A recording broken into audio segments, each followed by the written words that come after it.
ఇలాంటి తీర్పు రావడం చాలా బాధగా ఉంది. ఇది బీసీలకు చాలా అని ఆవేదన వ్యక్తం చేస్తూనే ధర్నాలు, ఉద్యమాలు, వ్యవస్థను స్తంభింపజేస్తాం, రేవంత్ రెడ్డి సంగతి చూస్తాం. నాకు అర్థం కాలేదు.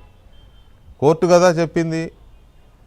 రేవంత్ రెడ్డిని ఆయన అభినందించాడు కదా, ఈ సర్వే చేసినందుకు ఇంటికెళ్ళి మరీ అభినందించాడు కదా. అలాంటిది ప్రభుత్వం సంగతి చూస్తాం, ప్రభుత్వం అంతు తేలుస్తాం. నాకు అర్థం కాలేదు. So what BJP stand today?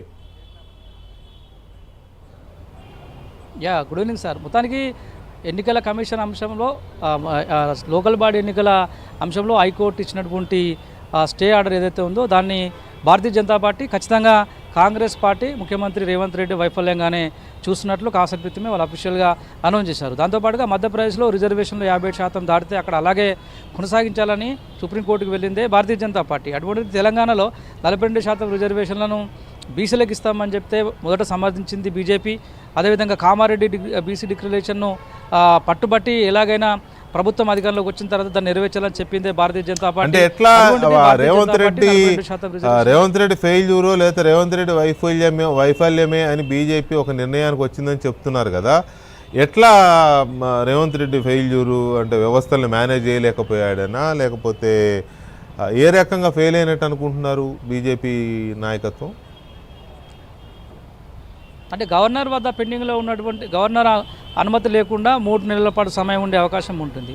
అందులోనే హర్రీబర్రీగా జీవో నెంబర్ 9ని తీసుకురావాల్సినటువంటి అవసరం ఏముంది? ఉభయ సభల్లో దాన్ని ఆమోదింపజేయాల్సినటువంటి అవసరం ఏముంది?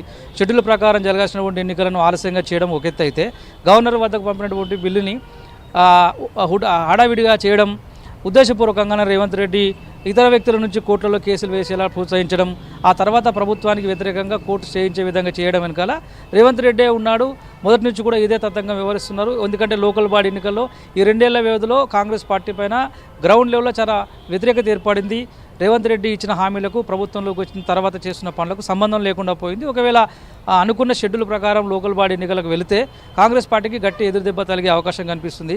ఆ దిశగా వెళ్లకుండా కాస్త ఆలస్యంగా వెళ్తే రేవంత్ రెడ్డికి మరింత కలిసి వచ్చే అవకాశం ఉంటుందన్న ఆలోచనను మొదటి నుంచి కాంగ్రెస్ పార్టీ, కాంగ్రెస్ ప్రభుత్వం, రేవంత్ రెడ్డి చేస్తున్నారనేటువంటిది భారతీయ జనతా పార్టీ ఆరోపణ. దానిలో భాగంగా ఈ దీంట్లో ఈ 42% రిజర్వేషన్ దీన్ని తొందరగా ఆమోదించమని ప్రభుత్వం ఒక ఆల్ పార్టీ డెలిగేషన్ని రాజ్భవన్కి తీసుకెళ్ళింది.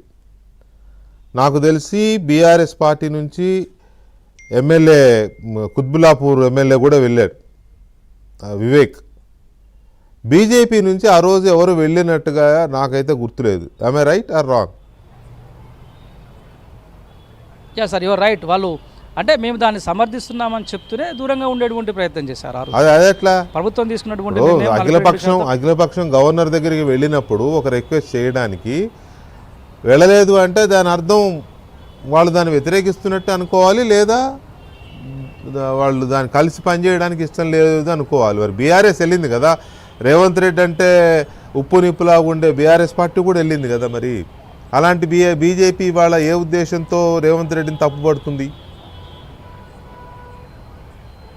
రాష్ట్ర ప్రభుత్వ పరిధిలో ఇలా చాలా విధానపరమైనటువంటి నిర్ణయాలు తీసుకున్నటువంటి సందర్భంలో కొన్ని సందర్భాల్లో రేవంత్ రెడ్డి అఖిల పక్షాలను పిలిచే ప్రయత్నం చేశారు. అందులో లెఫ్ట్ పార్టీలు సైతం వెళ్ళే సందర్భం ఉండింది. కానీ భారతీయ జనతా పార్టీ ఏ రోజు కూడా ప్రత్యక్షంగా వెళ్ళే ప్రయత్నం చేయలేదు. ఎందుకంటే బీఆర్ఎస్ పార్టీ మొదటి నుంచి కూడా కాంగ్రెస్, బీజేపీ రెండు ఒకటే. కిషన్ రెడ్డిని అంతర్గతంగా కాపాడుతున్నదే రేవంత్ రెడ్డిని అంతర్గతంగా కాపాడుతుండే కిషన్ రెడ్డి అని చెప్పి మొదటి నుంచి బీఆర్ఎస్ పార్టీ ఆరోపణ చేస్తుంది. ఇటు బీజేపీ చేసినటువంటి ఆరోపణ కాంగ్రెస్ని గెలిపించిందే బీఆర్ఎస్ పార్టీ, బీఆర్ఎస్ని కాపాడుతుందే కాంగ్రెస్ పార్టీ. ఇటువంటి రాజకీయపరమైనటువంటి ఆరోపణల నేపథ్యంలో దూరంగా ఉండి బీసీ రిజర్వేషన్లను సమర్థించాలన్నటువంటి నిర్ణయంలో అప్పట్లో భారతీయ జనతా పార్టీ ఉండేది. దానిలో భాగంగానే దూరంగా ఉంటూ 42% బీసీ రిజర్వేషన్లను అమలు చేయాలని చెప్పింది భారతీయ జనతా పార్టీ. దానికి మేము మద్దతు ఇచ్చాము.